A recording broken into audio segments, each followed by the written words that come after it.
Hormatly dinleyijiler, ýa habarlarda 27 fevralda Gyrgyz prezidenti Almazbek Atambaýewiň ören emosional mazmunly beýanaty ýaýradynyny bellep geçdik.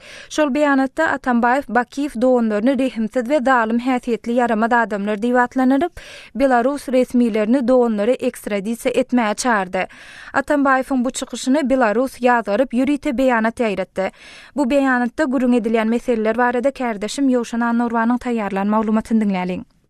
Belarusyň Daşary işler ministrligi Gyrgyzstanyň prezidenti Almazbek Atambaýewiň özünden öňkü prezident Kurmanbek Bakiýew we onuň garyndaşlary bilen baglyk eden çykyşyna berk reaksiýa bildirdi. 27 fevralda Belarusyň Daşary işler ministrligi şeýle gylmaç emosional beýannama sivilizlenen ýurduň lider derejesine mahsus bolmaly diýip bellädi. Prezident Almazbek Atambaýew 26 fevralda ýaradan beýannamasyny Belarusyň häkimetlerini Bakiýew we onuň dogany janyşy Gyrgyzstany ekstradisiýa etmäge çağırdy we Gyrgyzstanyň öňkü prezidentiniň maşgalasyny wagyşy we adamyň öldürjü diýip atlandyryp Belarusy zulümkeşlere başpena bermekde aýplady. Gyrgyzstanyň Daşary işler ministrliginiň 26 fevralda aýtmagyna görä, geçen hepdede Galp Orset pasporty bilen Minskde öl tapylan Gyrgyz jenaýat ketdesi Almanbek Anapiýaýewiň ölen güni onuň janyş Bakiýew bilen duşanyny Gyrgyz derňewçilerine bir şaýada aýdypdyr. Atambaýewiň beýannamasyny Belarus häkimetleriniň bu jenaýatçy maşgalanyň wagyşy we adamyjy häsiýetini hiç bolmanyny görüp başlamak üçin Bakiýewler kimdir birini öldürmelimi? Bu zulümkeşler her ýerde şol sany öldürine başpena beren Belarusda hem gan nökärler diýilip aýdylýar. Şol wagtyň özünde de Belarusyň Daşary işler ministrliginiň beýannamasyny häzirki döwrüň islenlik ýurdunyň konstitusiýasy we kanunlary hiç bir adamyň hiç bir jenaýetçilik üçin suwdyň karary çykarylyp güýje girýänçe günäkar diýilip yglan edilmejegine kepil geçýär. Şol wagtda da Gyrgyzstanyň gaýbana geçirilen suwtlaryň bir näçesi hasaba alynanyny bu ýurduň adalaty öz boluşly çemeleşýändigini aýdyp bolar diýip bellenýär. Kurmanbek Bakiýew we janyş Bakiýewler Kurmanbek Bakiýewiň 2010-njy ýylda Gyrgyzstanyň prezidenti wezipesinden çetleşdirilmegine getiren protestleriň dowamyny adamlaryň helak bolmagyna gatnaşykda aýplanyp gaýbany ömürlük türme tutsaglygyna hökm edildiler. Janyş Bakiýew şol ýurda döwlet howpsuzlygyna ýol başçylyk edipdi. Belarusyň Daşary işler ministrliginiň beýannamasyna görä Belarusdaky ýolbaşçylar öz borçlaryny puta berza edýärler we Gyrgyz raýaty bolmagy guman edilýän adamyň öldürilmegine jogapkärleriň şahsiýetini anyklamak we olar tutsak etmek boýunça ähli derur çäreler amal aşyrýarlar. Belarusyň derňewçileriniň işine goşulmak şol sanyny munyň daşary ýurtlaryň ýokary derejeli resmiýler tarapyndan edilmegi düýüpden ýol bererlikli däl diýilip Belarus tarapynyň beýannamasyna bellenýär. Bu beýannamanyň peýda bolanyny onlarça protestçi Bişkekde Belarusyň elçixanasynyň öňünde jemlenip Bakiýewleriň Gyrgyzstana tapşyrylmagyny talep etdiler. Elçixananyň işgärleri protestçileriň ýanyna çykman soň demonstrantlar Belarusdan öz talaplaryny elçixananyň howpsuzlyk işgärlerine gowşurdylar. Kurmanbek Bakiýew we janyş Bakiýewler 2010-njy ýylyň aprel aýynda köpçüliklerin protestlerine ýygyň Gyrgyzstany terk etdiler. Gyrgyzstanyň baş prokuraturasy olaryň öz ýurduna tapşyrylmagyny ençe mesapar sorady. Belarus häkimetleri bu talaby berza etmekden boyun gaçyrdylar.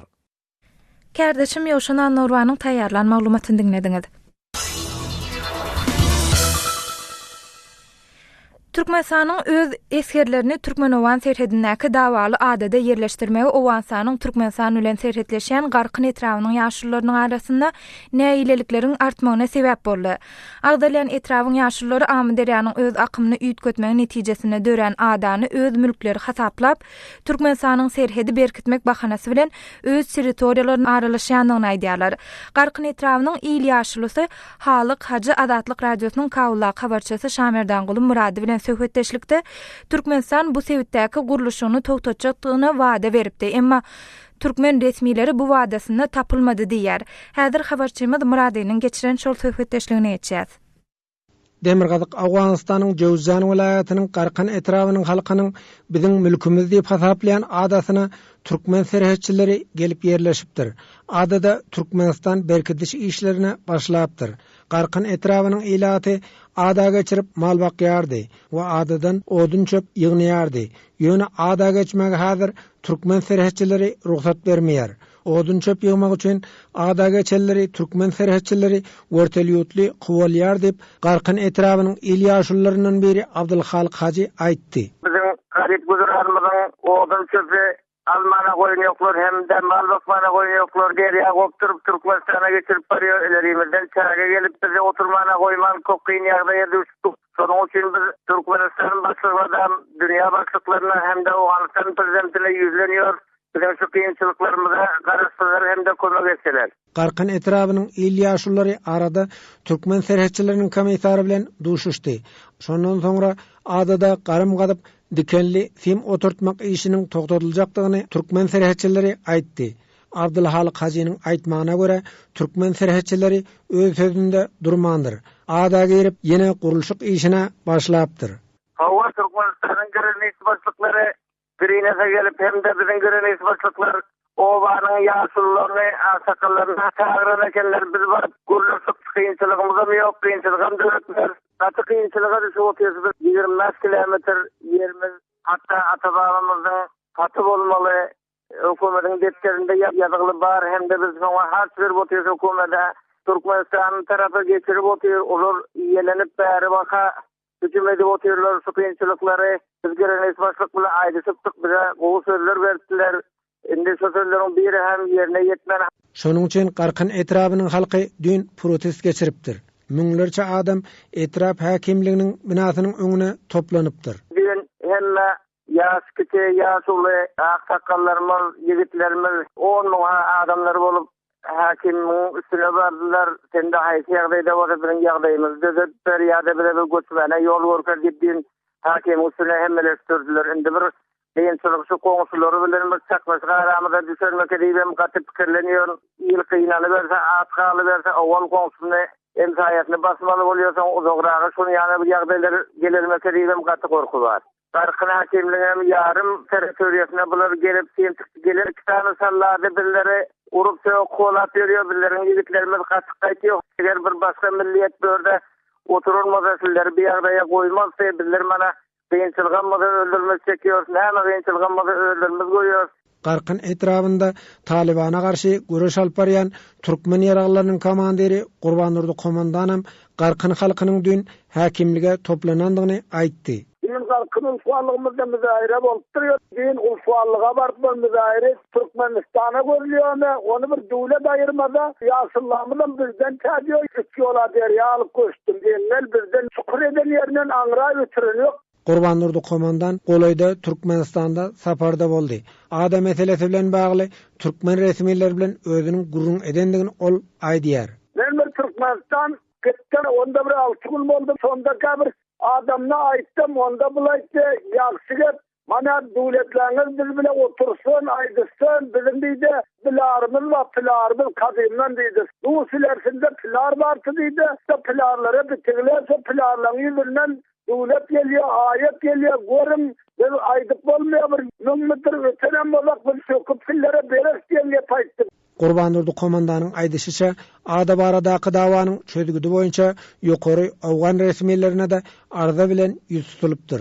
Welayata bardım, welayatda soň ýandan bir kabul etdim, hatta dostum saýbada aýtdym, oturuşyp köşek bolar. Men döwlete baryp aýtdym, ýene gidip görjek, ýene aýdyp görerim. Biz döwletimizden bir çetimiz derýa, bir çetimiz çaga çıkıp çayonluk bile ekin ederlerde döwlet yer garp etýärsiň diýip günde kuwalasak bilen günmüzagyn bir ýerden döwletiň özü bir yer berýärmi? Gepleşik taýlap azatlygy ýetiren Şaýmerdan Ulumrady.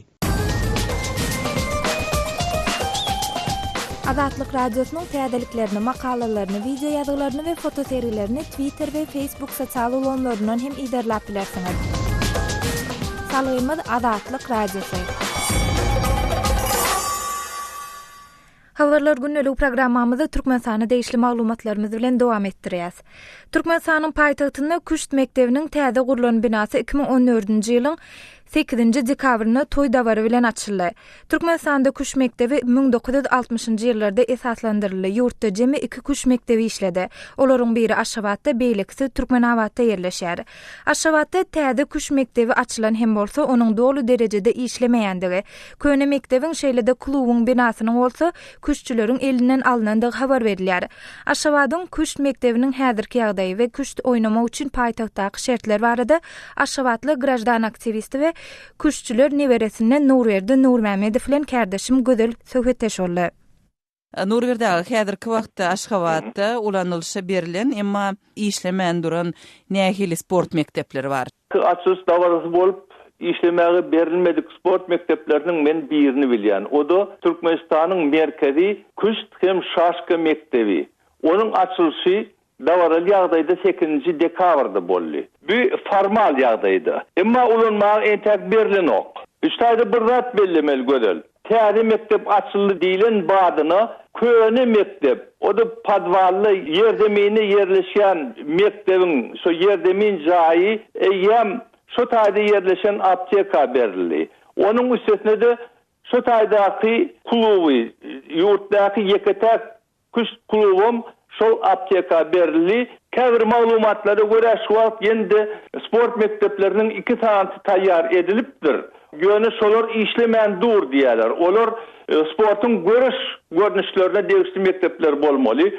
Nurverdi, siz 8-nji dekabrda täze küşt mektebiniň açylış dawarasynyň geçirilmeginden soň küşt mektebiniň köne jaýynyň elinden alynandygyny aýtdyňyz. Şu döwürde soňky aýlarda ýarışlar nirede geçirildi? Küşt mektebi näde işledi? Küşt mektebi öňkü rejiminde ýene-de ýerdemini işledi.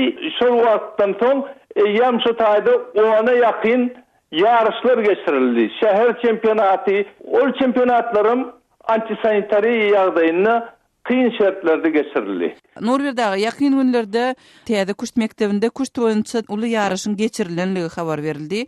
Bu nähili ýagdaýda geçirildi diýmek, küşt mektebi işläp başladymy? 20 fevralda Türkmenistanyň ýaşlar arasyndaky çempionaty başlady küşt boýunça. Şol çempionatda 10 ýaşlylar, 12 ýaşlylar, 14 ýaşlylar, 16 hem 18 ýaşlylar çempionluk üçin görüşýärler. Şol ýaşy geçirmek üçin täze mektebiň ýekeji zalyny ulanmaga mümkinçilik berdiler. Emma o zaly 5 tane ýarşyň bir wagtda geçmegi ören kynçylykly şertler döredýär. Üstesinde küşt mektebine degişli köp mümkinçilikler ulandyrylanyk. Nurverdi, siz täze gurulan küşt mektebiniň şertleri barada gurrun berseňiz, ol nähili oňulyklar göz öňünde tutulan, nähili otaglar, nähili mümkinçilikler göz öňünde tutulan şol küşt mektebinde? İlk ýyllary küşt mektebiniň gowy arxitekturasy bar. Ol 3 etažly modern jaý. Şol jaýda 3 sanaky uly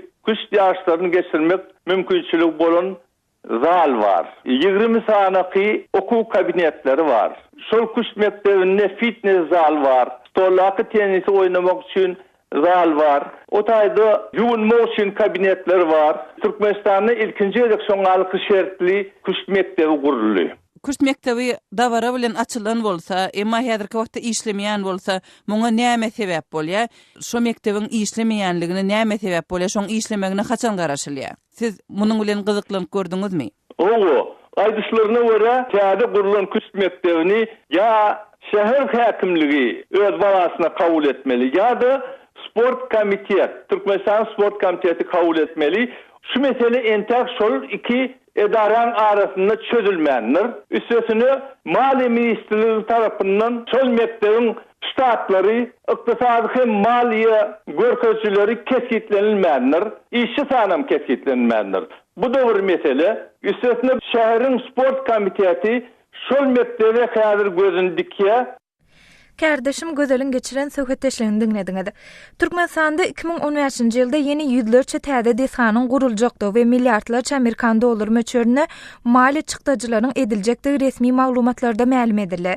Şol bir wagtda ýurtda gurlup ulanışa berilen emma işe girdilmedik küşt mektebi ýaly başda bir näçe deshalaryň bardygy aýdylýar.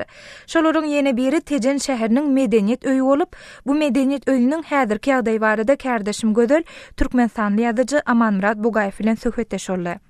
Amanrada Türkmenistanda döwlet tarapyndan gurulan ulanylşa berlen emma işlemän duran binaların käwiri Türkmenistanyň medeniýet ministrligine degişli şeýle detgallaryň arasynda nähili binalary, nähili obýektleri agdamak mümkin. Türkmenistan'da beyleki binalar bilen birlikte medeni binaların da ensemesi ilgiderli halınıya hem de ulanylmaga veriliyor. Alaysa da velayet kitaphanalaryny, velayet ülkany uğraş muzeylerini hukman agdamak gerek. Käwirleri ulanylmaya olan käfi dolu ulanylmaya, käfi ýarpýalçy ulanylmaya özüm şol binalar bina edilen hewtinne jelagaýyny zerurluk şol bir gün öňürti işe girse, il günüňde bähwidine döwletiň ýöredýän tiýatratynyň da bähwidine haýp şol zeruriýete gellige serher edýärler. Amanrada indi anyk mysallary getirseňiz, haýsy ýerde nähili binalar şeýle ulanylmandyr? Birini bilýän bir Türkmenistanyň iň gadymy şäherleriniň biri özüm Ester döwrüm, ondan soňra da bir medeniýete uly üns berilýän Tezen şäheri bar. Mundan tas bir ýyl çemesi odol, juda odun medeniýet öýüniň guruluşy tamamlandy, özüm dawaly ýagdaýda asylyp ulanylmaga berildi. Ondan soňra Tezen şäherindäki şol medeniýet öýü işlänok men ýan goloýda da gyryklan gördüm, gören entegem şol gerekli işgärleri almak, şo taýyny zerur bolan spesialistler, hatda teknik işgärler bilen üpsün etmek prosesin entek tamamlanmandyr. Amanrada siz şol detganyň işlemän durmagynyň sebäpleri bilen gyzyklanyp gördüňizmi? Men sebebi bilen gyzyklanyp gördüm, ýöne şol berilýän jogap etrap häkimliginiň medeniýet bölüminiň jogapkary işgärleri biz gerekli işgärleri dol toplap ýetişip bilen yok. Spesialistler, hünärli spesialistleri o yerden bir yerden çağırıp getirilmeli bolýar. Şol üçin işe başlap bilen yok diýip düşünýärler. Ýöne men düşünüp bilen bolur tezen. Heme şäher ýeri, hem Türkmenistanyň bir gadymy etrap merkezleriniň bir gadymyetden bir gelýän medeniýetiň ösen ýeri, belli tunwad işgärleriniň, belli ýazgylaryň dünýäýinden ýeri, bir uly ustatyň mekany o taýda hadyr etmezligi diýilýän zatdy. Mene ananasym gelen ok. Umuman Türkmenistanyň vilayetlerinde, etraplarında kitapxanalar, medeniýet pudagyna degişli obýektleriň ençemesi gurulýar.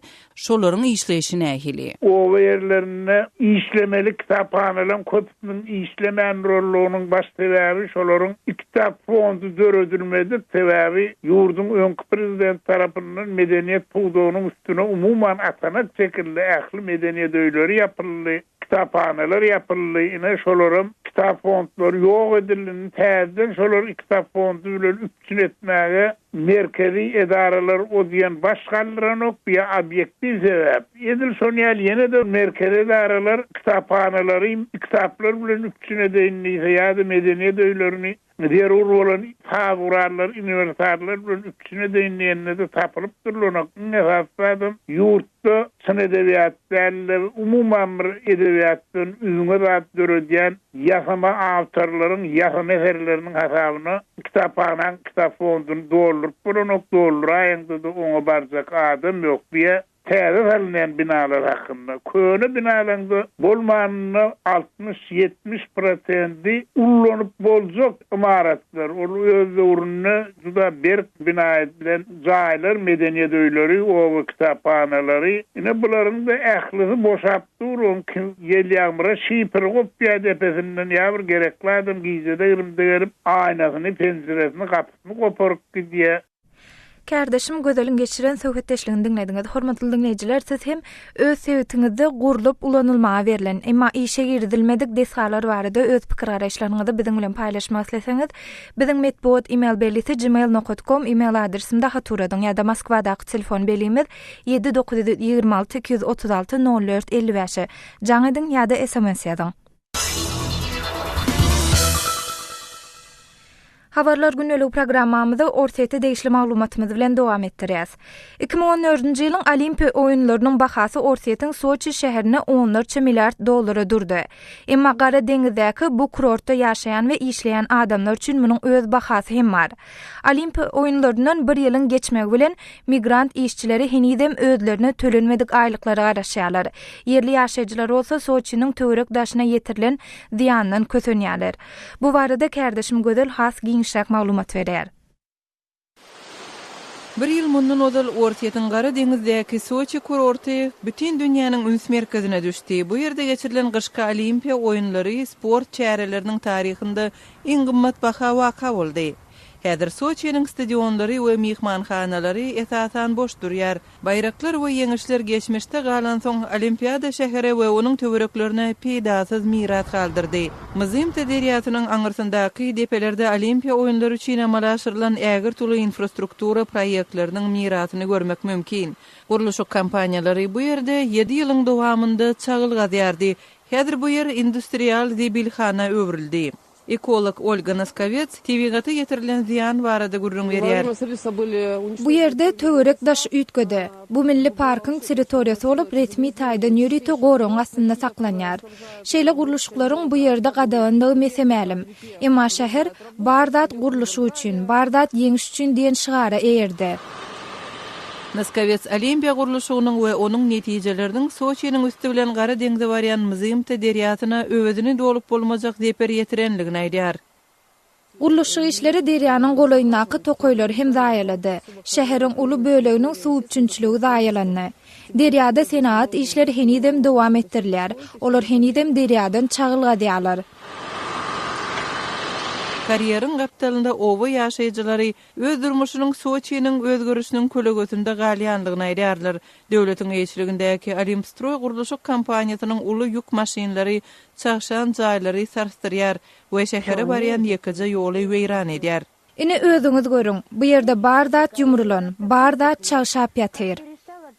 Aşgabatda owasynyň ýene bir ýaşaýjysy Aleksandr Karopov inçime ýyl bäri Olimstroyň çagylgaýan karýerine garşy çykyş edip gelýär. Ol ýerli häkimetleriň öz jaýyny goraxanada bir kanun gurulan diýip elinden almagyna öz aktiwliginiň sebäp bolanlygyny aýdýar. Мне чиновники вот эти вот. Bizim administrasiýamyzdaky we Olimstroyň ýolbaşçylygyna resmiler meniň bähwitlerimi depelediler. Olar men öýsüz adamy gurdular. Görüşüňiz ýaly men mihmanhanalary eýeçilik edýäni meňde meýär. Meniň ýer önümçiligi bilen zordan gün görmeli bolýar. Soçida başgalar hem guruluşyk firmalary bilen öz görüşini alyp barýarlar. Aklawçy Svetlana Kovalenko iki kampaniýany Olimstroy we Tunnelstroy suwda berdi. Ol Ukrainanyň migrant işçileriniň bähwitlerini goraýar. Bu iş boýunça ýüz tutmadyk ýerimiz galmady. Kanun goraýjy resmiler meseleni dogry derňäp bilmeýärler ýa-da islemeýärler. Olaryň aýlyklary boýunça bergileriň möçürini anyklap bilmegleri mümkin däl. Migrant işçilerin yüzlerçesi Olimpiya detxalarynyň guruluşynda işläp zähmet haklaryny alyp bilmänligini aýdýarlar. Soçida migrant bolup işlänleriň köpüsi öz öýlerine Ukraina, Merkezi Aziýa ýa-da başga ýurtlara dolandy. Galanlar bolsa daşary ýurtly işçilerden talep edilýän wiza almaga finansiýarlar. Biz ýaşaýyş jaý üçin we dokumentler üçin tölemeli bolýar. Şondan soň hiç saat galanok. Özümize hiç saat galmasa öýe gitmeli bolýar. Soçida 2014-nji ýylyň gyşky olimpiadasyna $10 milyard sarp edildi.